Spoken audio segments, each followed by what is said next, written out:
Toğrul Allahverdiyev həmkarımızdır. Bilmirəm həmkarım deyim ya yox. Çünki ona zəng vuranda heç çox vaxt çalışır ki, zənglərə cavab verməsin. Bilmirəm bu xasiyyətindən irəli gəlir, xarakterindən irəli gəlir, ya qarşısındakına hörmət qoymaq istəmir, ya onu qəbul etmək istəmir.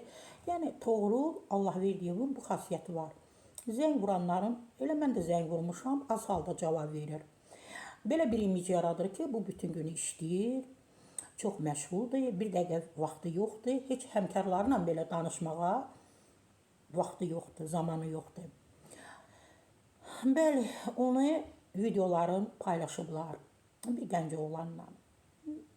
Hansısa münasibətlərdə eyni cinsdən olan iki kişinin birlikdə məhəbbət yaşaması, eşq yaşaması, nələr etməsi var. Hər biriniz görmüsünüz. Təbii ki, bu jurnalistliyə, media və jurnalistlərə bir təhqirdir. Təbii ki, heç birimiz istəməzdik ki, bu hallar yaşansın. Toğrulu biz kişi xarakterli tanımışıq, vətənpərvər tanımışıq, sözü bütöv kimi tanımışıq, sözünün sahibi kimi tanımışıq. Mən həmişə belə görmüşəm, belə emosiyalı, çılgın, mən Toğrulam. Həmişə demişəm ki, nə yaxşı belə Azərbaycanın oğulları var, vətənpərvər. Tez-tez xaricdən iş adamlarını bura dəvət edir, diasporanın işbirliyi, nə bilim, medianın işbirliyi, özü də böyük bir saytın rəhbəridir. Amma o video çarxları mən də gördüm, təbii ki, çox məyus oldum. Vətənpərvər bir kişini, təbii ki, görüntülərini görmək hər birimiz üçün təhqir də deyə bilərəm, elə üzülmək də deyə bilərəm. Məsələn, adamlar var ki, tutaq ki, var, tutaq Bərdədə bir neçə nəfər var. Onlardan danışanda biz hamımız bilir ki, onlar kimdir? Heç məyus olmuruq, heç üzülmürük də və həzm edirik ki, bunları tanıdığımız gündən bunlar bu xarakterli, bu xasiyyətli və bu yolun yolcusu olub. Amma Toğrul'la bağlı bunları eşidəndə, görəndə, şahidi olanda üzülməmək qeyri-mümkündür. Və bilmirəm, nə deyim Toğrul'la bağlı. Təbii ki, onun şəxsi həyatıdır.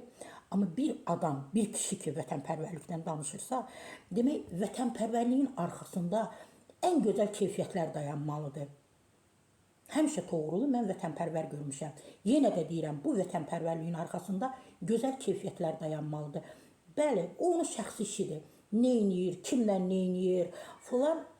Amma mən onu həmişə vətənpərvər görmüşəm. Bax, bunu deyim, bəlkə də məni qınayacaqlar, bəlkə də mənimlə bağlı xoş ifadələr işlətməyəcəklər, bəlkə də mənə təzyiqlər olacaq, bilmirəm. Amma bu kişinin adının yanında bir millət vəkilinin, Adil Əliyevin adının hallanması məni daha çox üzdü. Əzizlərim, belə çıxır ki, bu Azərbaycanda nazirlər, nə bilim, məmurlar, millət vəkilləri və digərləri, yəni hansı ki, pulları var, imkanları var, karyeraları var. Demək, onda hamı nöqtələr qoyuram. Niyə görə toy edir insanlar? Niyə görə barmaqlarına xına yaxırlar? Niyə görə kiçik toy edirlər? Niyə görə böyük toy edirlər? Etməsinlər də. Əgər doğrudan da bu kişilər bir-birlərini belə sevəcəksə, nə ictimai qınağa fikir verməyəcəksə, önəm verməyəcəksə, ətrafına önəm verməyəcəksə, nə bilim, oturduğu kresloya, masaya əgər önəm verməyəcəksə, onda niyə bunlar özlərinə toy edir, niyə ailə qururlar, niyə dünyaya uşaq gətirirlər? Bu nə qədər düzdür, bilmirəm.